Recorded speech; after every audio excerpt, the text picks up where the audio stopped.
Selamat pagi. Nah, lama nggak jumpa. Kali ini saya berkesempatan untuk mereview Cyclocom Breton Rider 750, yaitu Cyclocom buatan rider yang tercanggih saat video ini diluncurkan. Nah, saya akan review secara singkat fitur-fitur apa saja yang sering saya pakai dan apa aja keunggulannya. Oke, langsung aja. Keunggulan yang pertama adalah Breton ini harganya murah, ya.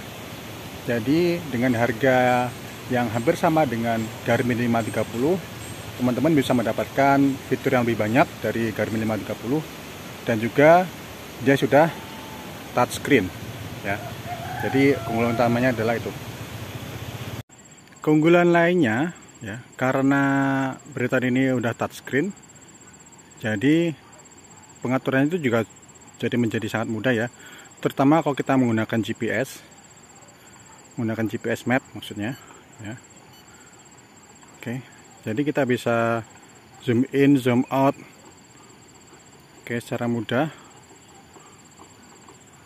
Terus yang menarik di sini adalah pengaturannya ini dapat kita ubah waktu kita menggunakannya.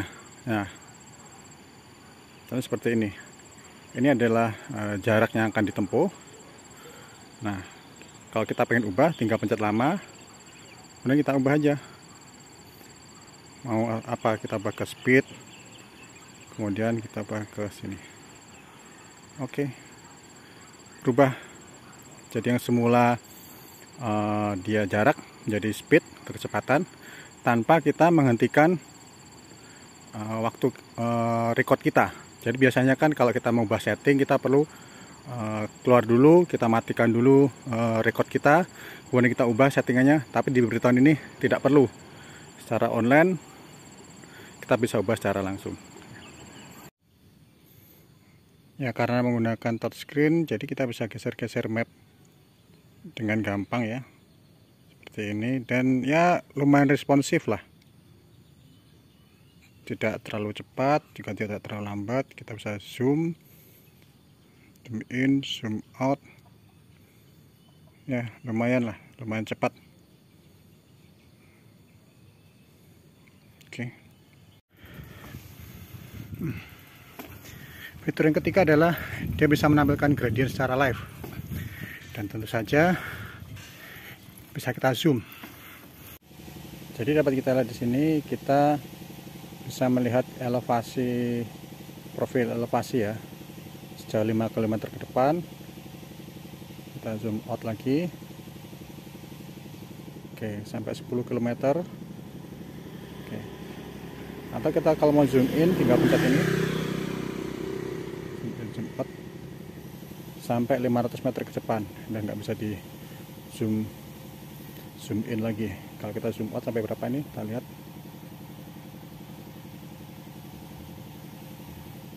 sampai 50 km ke depan. Jadi agak begitu akurat nantinya.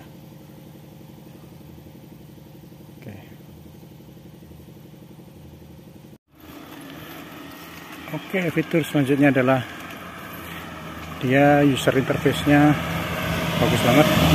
Jadi kita bisa buat grafik semacam speedometer, dan juga apa nih, bentuk bar, ya. Jadi sangat enak sekali untuk dilihat. Ada average-nya, kecepatan saat ini.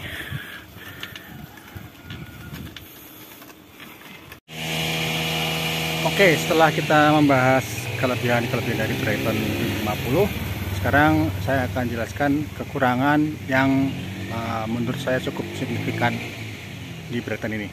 Oke, yang pertama adalah dari segi layarnya. Nah, banyak yang mengatakan kalau layar Breton itu kurang begitu jelas, ya. Apalagi kalau teman-teman lihat di videonya pasti agak redup, kurang begitu jelas. Tapi ya kalau dibilang kurang begitu jelas, ya emang ada benarnya juga. Karena dia tampilannya dia glossy, jadi cahayanya seperti terpantul seperti ini, ya. Nah, tapi sebenarnya kalau kita pakai secara real, itu tidak ada kendala apapun, tidak ada masalah.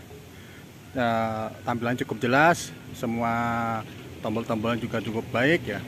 Tapi tetap aja ini menjadi hal yang perlu ditingkatkan nanti. Mungkin untuk next improvementnya, Brayton perlu menggunakan layar yang bukan yang glossy seperti ini. Oke, kekurangan yang kedua menurut saya adalah dari sekian banyak fitur Brayton 750 ini yang disebutkan dalam web atau dalam manual ya, ada sekitar berapa puluh itu loh. Itu tidak semuanya bisa dipakai. Salah satu contohnya adalah auto reroute ya. Jadi fitur auto reroute-nya itu harus selalu terkoneksi dengan aplikasi Brayton yang ada di HP ya. Nah, kebetulan meskipun aplikasinya sudah saya run in background, tapi tetap aja tidak bisa rerouting. Jadi kalau kita lihat di sini off route, tapi tidak di reroute secara otomatis meskipun sudah aplikasinya masih nyala. Tapi untuk saya sendiri itu tidak ada masalah, karena begitu kita reroute kita tinggal lihat aja mapnya, terus kita kembali secara manual aja seperti itu. Oke, kelemahan lagi yang cukup mengganggu saya adalah daya tahan baterainya. Brayton ini diklaim mempunyai daya tahan baterai sekitar kurang lebih 20 jam. Tetapi saya rasakan itu kurang dari 20 jam itu sudah off ya. Jadi setiap 15 jam pemakaian saya selalu recharge lagi. Ini berbeda sekali dengan Brayton saya yang 310. Itu kapasitasnya bisa sampai 20 jam lebih. Dan tentunya kalau dibandingkan dengan Garmin 530, ini kalah telak daya ketahanan baterainya.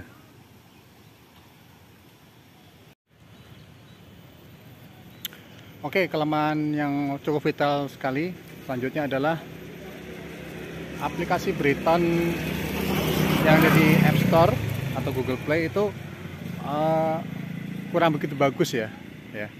Jadi dari dulu tuh Brayton terkenal dengan software developmentnya yang kurang begitu bagus, kalah telak sekali dengan Garmin ya.